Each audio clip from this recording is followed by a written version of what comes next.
Vasudhaiva Kutumbakam. The world is one family.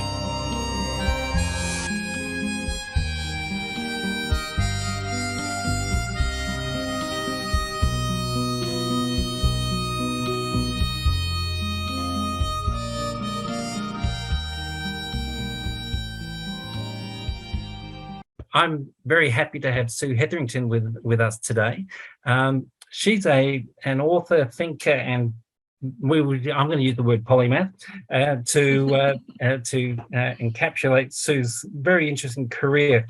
I put up a lot of information to accompany this short talk, but one of the things that struck me is that, and this is from the back of Sue's book, which fell into my hands just a few weeks back, that it's written here, her background is unusually broad, reflecting her ease at crossing boundaries, which I think is terrific.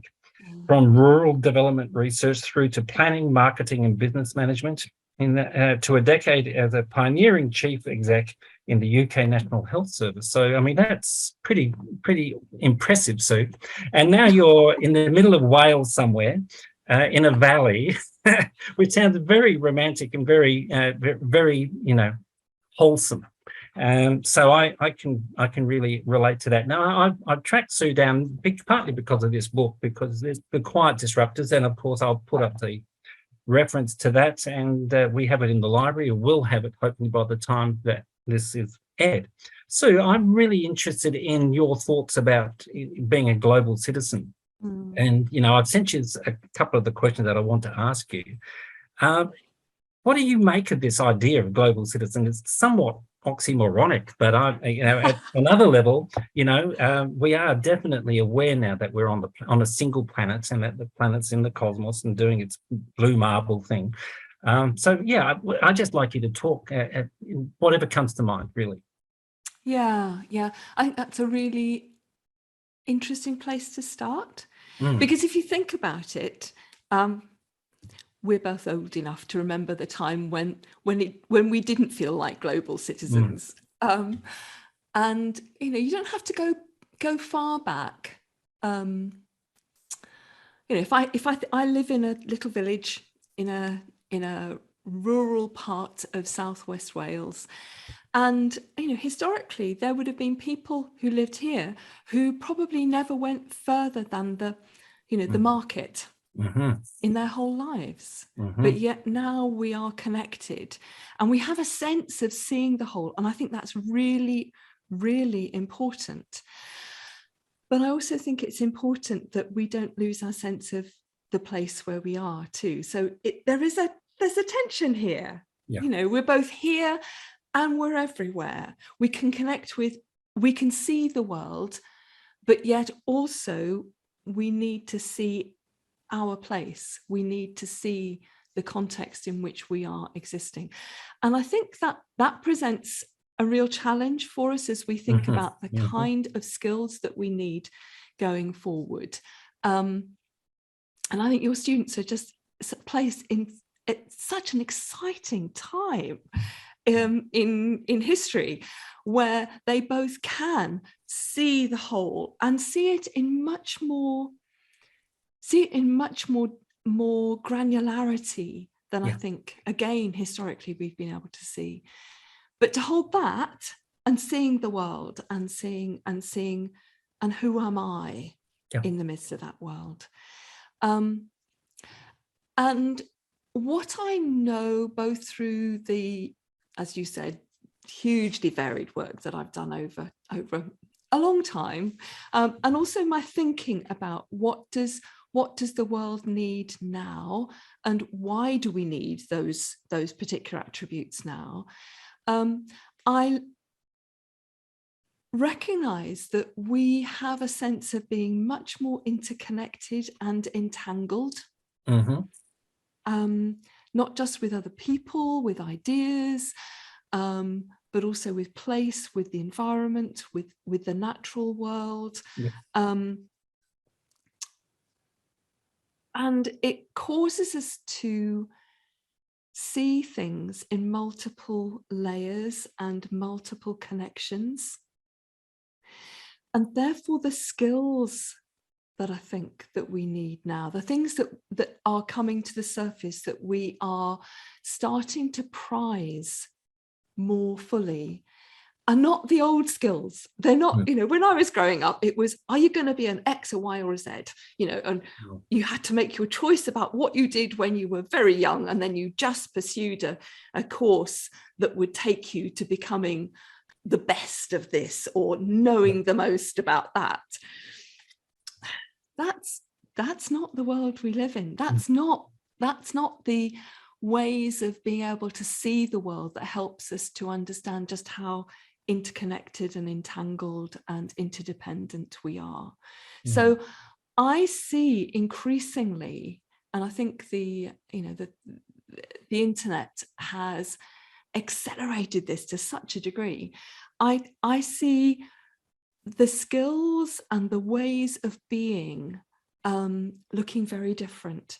And in my work, what I've seen is that people who previously had no voice now are starting to have voice, because it is an exciting place to be. We can have voice, but the voices that I'm hearing, and the voices that seem to be,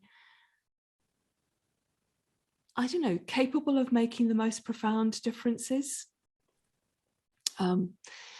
are not the voices of those who have certainty and I know this, therefore you've got to trust me. It's not those kind of voices. It's the voices of curiosity, of people who have the humility to be asking questions, not just assuming they know everything. People who in their curiosity are starting to look with fresh eyes at things that that are so familiar to the rest of us, but they're saying, I wonder if, or are coming at it with a way of seeing that is very different to the way that maybe we've been taught and trained and so on. And what I'm seeing is that those people with that kind of curiosity are seeing things and having insights that are completely opening up the way we think about solutions, the way we think about what we're doing and how we're doing it. But curiosity and fresh eyes is quite uncomfortable because it means that you're saying the way things are, well, maybe they could be better. And that's quite a brave thing to do, to be saying, I wonder if.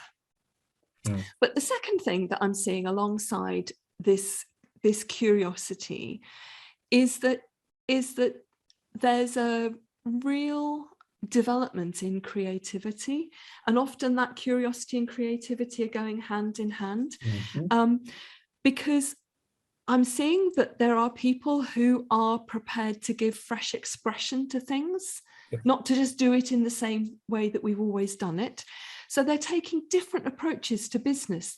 They are seeing business as a vehicle for doing good and making change, of solving huge issues where, to be honest, previously we've assumed that someone over there is going to do it for us.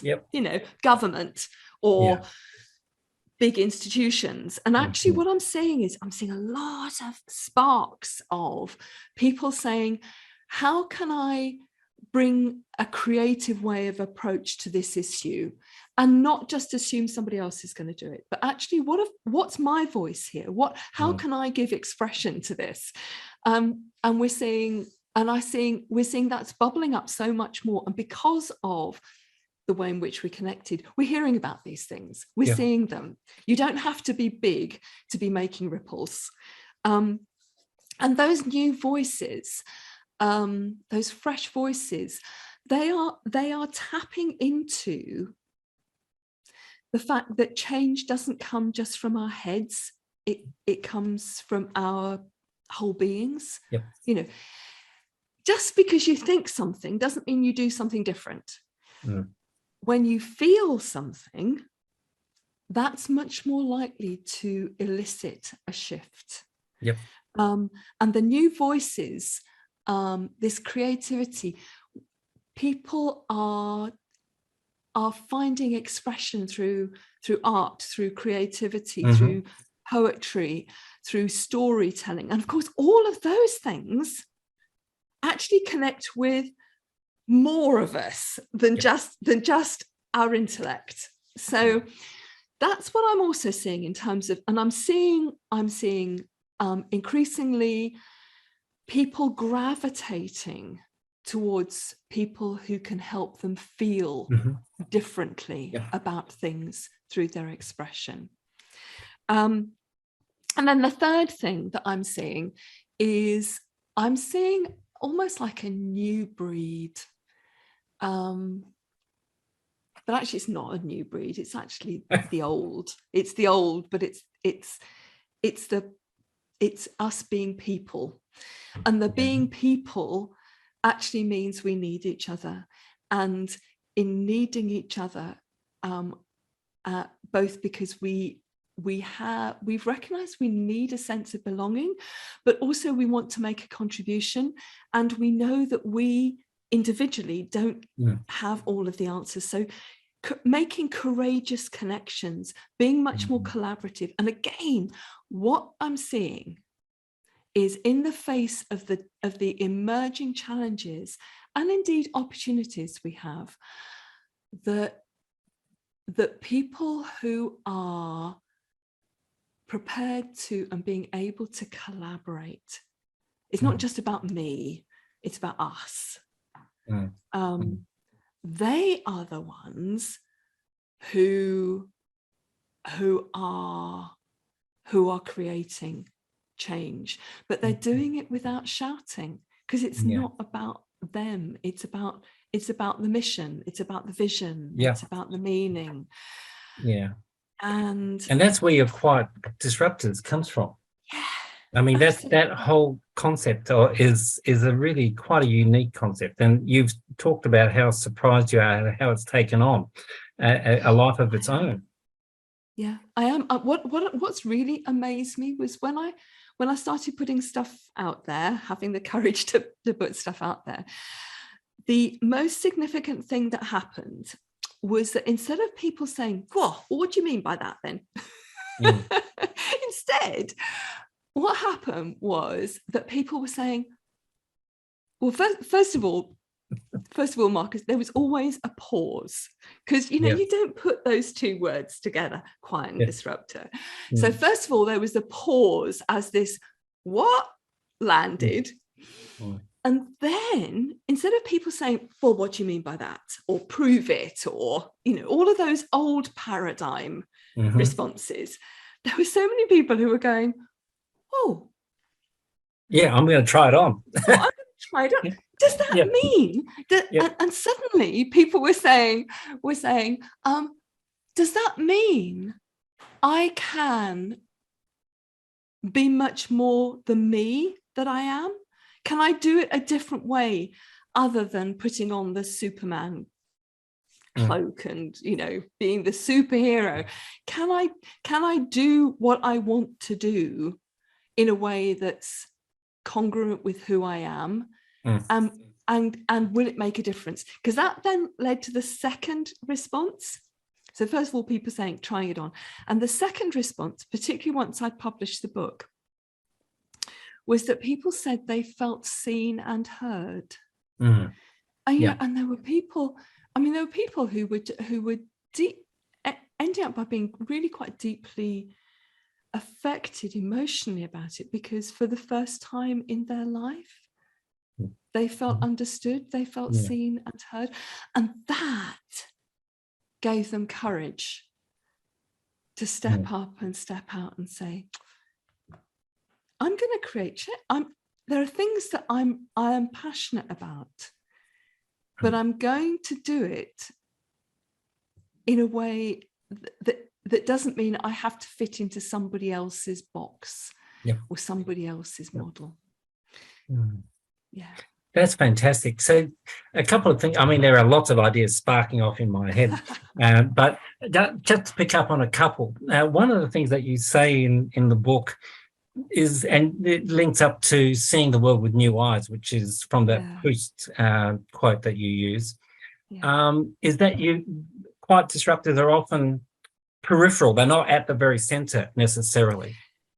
Yeah. So that's one thing. If you could elaborate a little bit about that, then I've got one other question for you. Yeah, that's really interesting. Yeah. There are times when, as quiet disruptors, we do step into the middle of things. You know, I couldn't have been a chief executive in the health service, made the kind of changes and stuff that I did if I wasn't able to be bold enough, present and vulnerable and stand there. But when I've looked at other quiet people you might describe were quiet disruptors, that isn't their permanent place.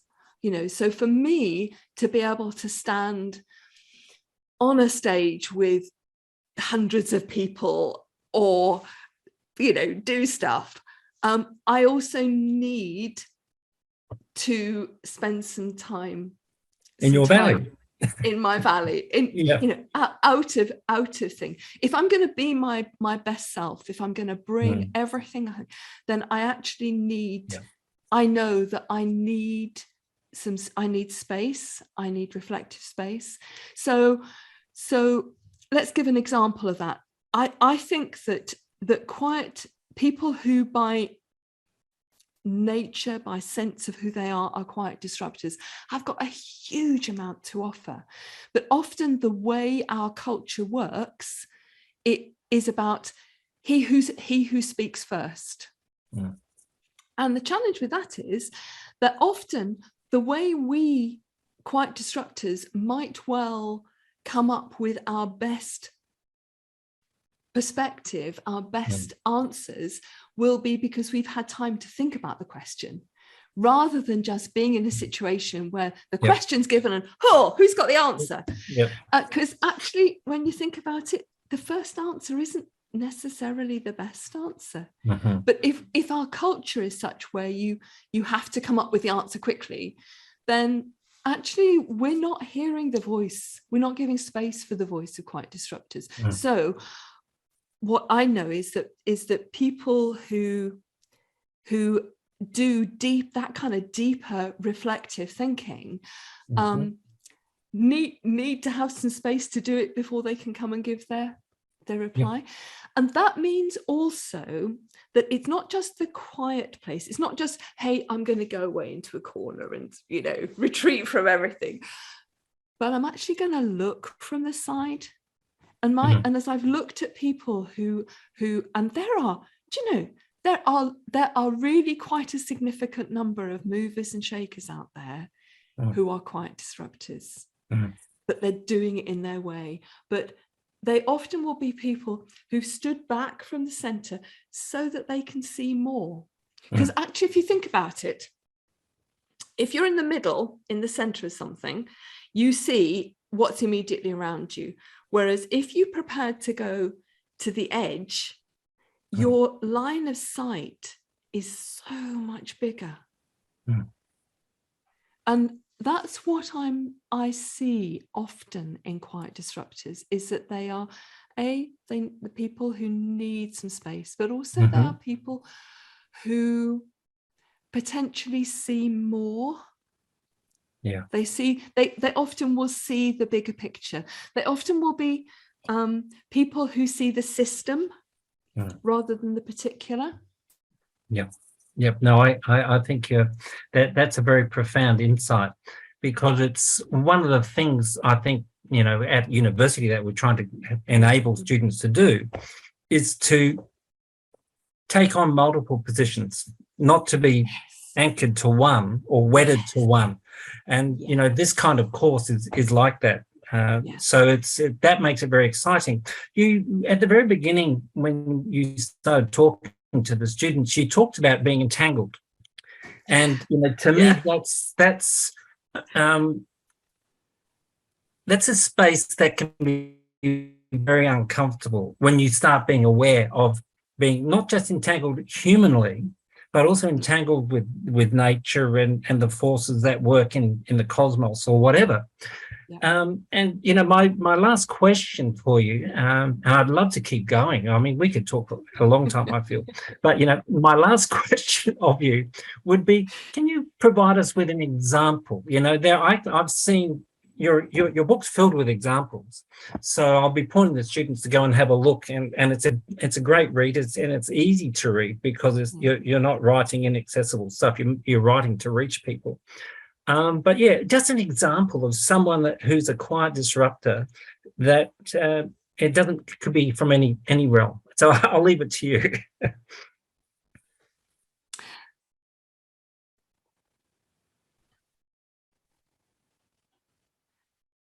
You might have to edit this bit because I wasn't prepared for that question. Oh, sorry. Well, it came out of nowhere. That's okay. That's okay.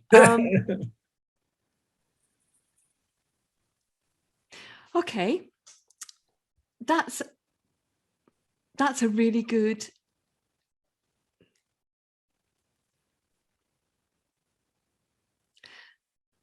I wonder if a good example would be the person who used the word entangled.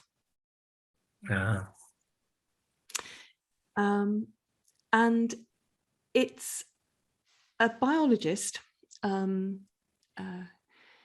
So his name is Merlin Sheldrake. Ah, yes, yeah. And he wrote the book about mushrooms. Yeah.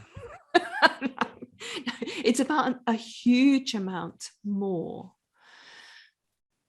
But what he did, he's a biologist who's fascinated by fungi and mycorrhizal networks and the function of hyphae in terms of how all of these fungal networks make connections between different species, different plants, different trees. I mean, obviously there's a lot of people who have over the last 20 years plus who've been exploring this whole realm. But what he does in his book, and his book's amazing. It's a long read, but he takes you on a journey through an extraordinarily big picture, which he can only have done because, in that sense, he stepped outside of the traditional way we see things, the traditional way we do things. And he was curious. It all started off with a curiosity it was actually about why this one plant that has no leaves, but was clearly a plant, managed to grow in the rainforest.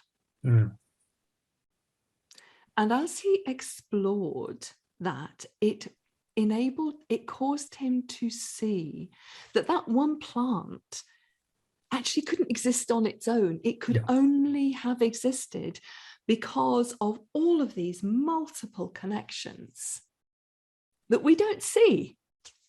Yeah.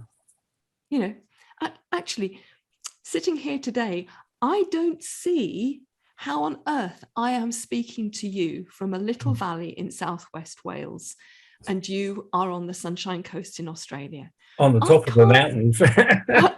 I can't see all of those connections, but actually there's a whole set of entangled things that led to us having this conversation and us physically being able to talk right now.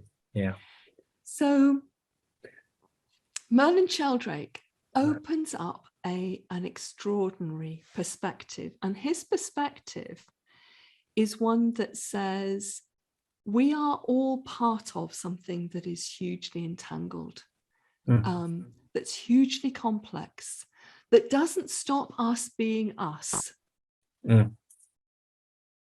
but it gives us a sense of meaning because we are part of this much, Yeah. much bigger whole. Yeah. And those things, they affect our perception of who we are and why we're here. Mm. And they affect our perception of what here actually is. Mm. What's this amazing world we're in? What's this extraordinary place that I live in? Yeah. What am I? Beautiful. Who am I to be here at this time? Yeah. That's a terrific response.